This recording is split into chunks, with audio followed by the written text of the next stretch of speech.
देखो इंद्र देवता भी खुश है। कोई बात नहीं, कोई बात नहीं, बैठिए। तो हम आपको ये कहने के लिए आए हैं कि इनकी बातों में मत आना। ये नए नए जुमले सुनाएंगे।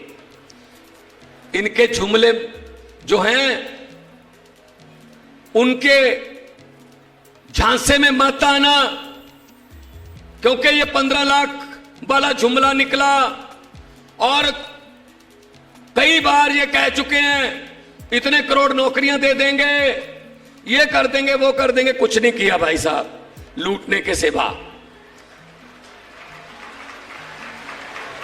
मैंने तो पार्लियामेंट में भी बोल दिया था। मैंने कहा कि 15 लाख की रकम लिखता हूं तो स्याही सूख जाती है, काले धन के बारे में सोचता हूं तो कलम रुक जाती है। हर बात ही जुमला निकली। अब तो यह भी शक है कि चाय बनानी आती है।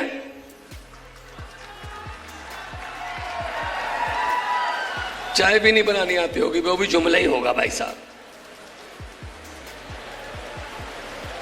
तो आज छत्तीसगढ़ की धरती पर कोई बात नहीं, कोई बात नहीं, बारिश हो रही है, लेकिन आपकी जो यहां पर ये जुनून जो है ये बता रहा है।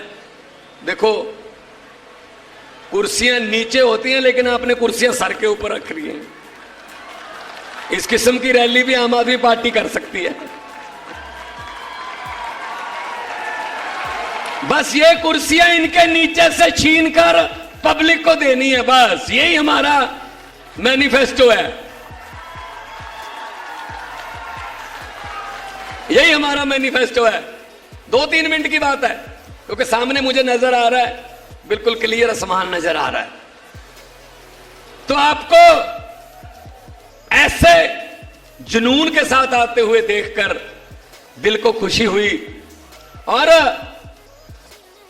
जो अरविंद केजरीवाल को गालियां देते हैं, उनको ये डर है कहीं अरविंद केजरीवाल ये पूरे देश में ना फैला दे। अस्पतालों वाली बात, शिक्षा वाली बात, बिजली वाली बात, रोजगार वाली बात अगर पूरे देश में फैल गई तो हम क्या करेंगे? हमारे कमीशन मर जाएंगे। हम प्राइवेट सेक्टर को बेच रहे हैं सब कुछ। आपको पता ही होगा भाई साहब, आपको पता ही होगा मोदी जी का नारा, एक देश एक दोस्त। बस एक दोस्त है, उसी को लुटा रहे हैं सब कुछ। तो मैं पूछना चाहता हूं बीजेपी वालों को कि बीजेपी वालों, जब भी आप पब्लिक के पास जाने वाले हैं और लोग आपसे ये पूछने वाले हैं कि आप अपने एक ही दोस्त को सब कुछ लुटाने वाले हैं, वैसे भी 6-8 महीने में आप देश से जाने वाले हैं, लेकिन जाते जाते तो बता दो कि अच्छे दिन कब आने वाले हैं। अच्छे दिनों वाला जुमला जो था वो जो अच्छे दिनों वाला जुमला था वो जुमला निकला। तो आज आपके पास वाह जी,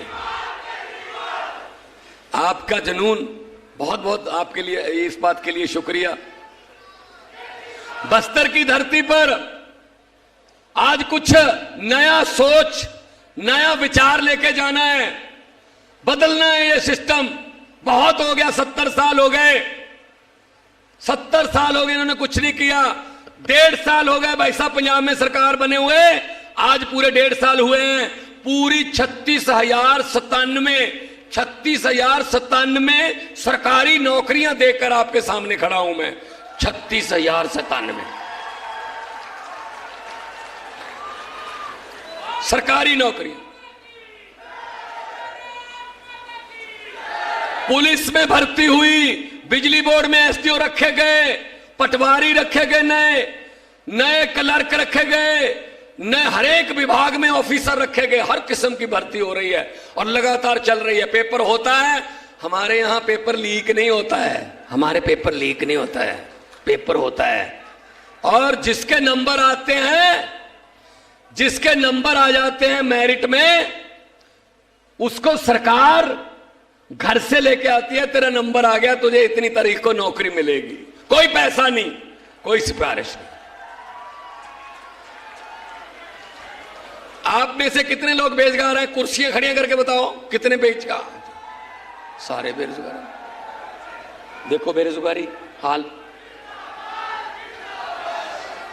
तो ये बेरोजगारी दूर करनी है।